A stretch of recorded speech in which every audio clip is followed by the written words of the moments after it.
Hi guys, how are you doing? It's Elaine Bintz, certified health coach and personal trainer. It's Thursday, January 23rd. We have one more week.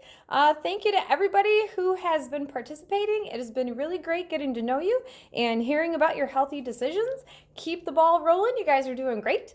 Today's topic is about added sugars. So something I hear a lot of people say is that they're really trying to cut back on their sugars. I just want to make sure as a health coach, we're talking about reducing added sugars. So I'm sure you guys have heard about this or read about this, but I don't want people to cut back on fruits and vegetables. So I still want you guys to be eating, bananas and apples and peppers. There's a lot of carbohydrates. I mean, fruits and vegetables are all carbohydrates. They have a ton of nutrients in them. But please, if you are doing some sort of a diet that's a low carbohydrate diet, please don't cut out this good stuff. Please keep the healthy carbs in your diet.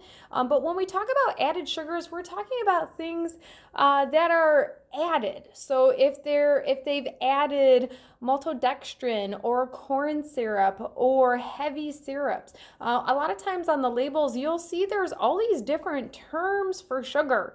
So I'm not talking about like your natural honeys or your natural sweeteners, but literally if sugar is the first or the second ingredient in a product, you probably are consuming a lot of added sugars.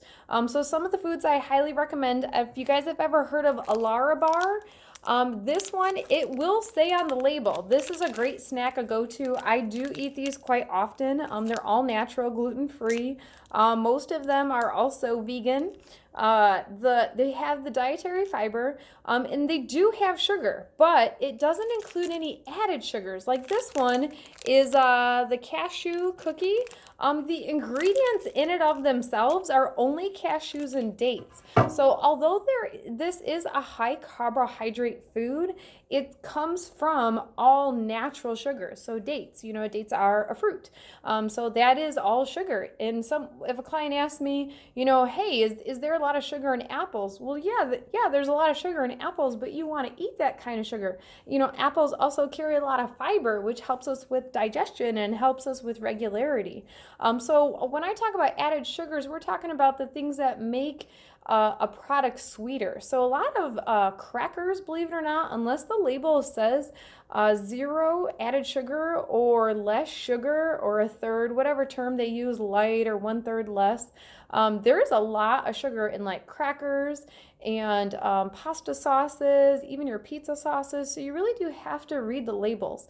So in general, the Academy of Nutrition and Dietetics and the American Diabetes Association, all these organizations, they encourage that we consume 25 grams or less of added sugar a day. So if you're already adding a couple teaspoons of sugar to your coffee, and if your creamer has sugar, a lot of times you could be having your whole 25 grams of sugar on a daily basis already in your coffee. So if you look at the things like there's apps like MyFitnessPal or MyPlate or Lose It, there's all these different apps, and I personally use MyFitnessPal.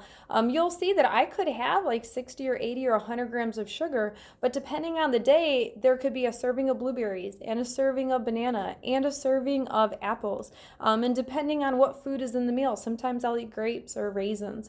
So those types of sugars I'm not really concerned with. It's the added sugars that can really affect our nervous system. And if you do have some sort of a diagnosis like anxiety, there's been research linked that having a high sugar diet can exacerbate or make anxiety worse.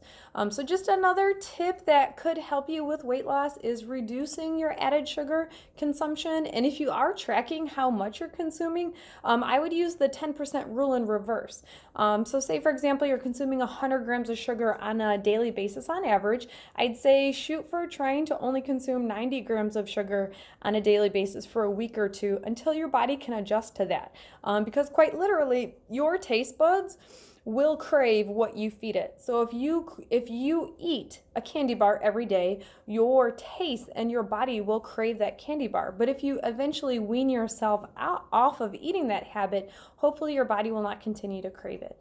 So keep please doing awesome. Keep making your healthy decisions. The weekend is almost here, and I'll see you guys tomorrow. Have a great day. Bye.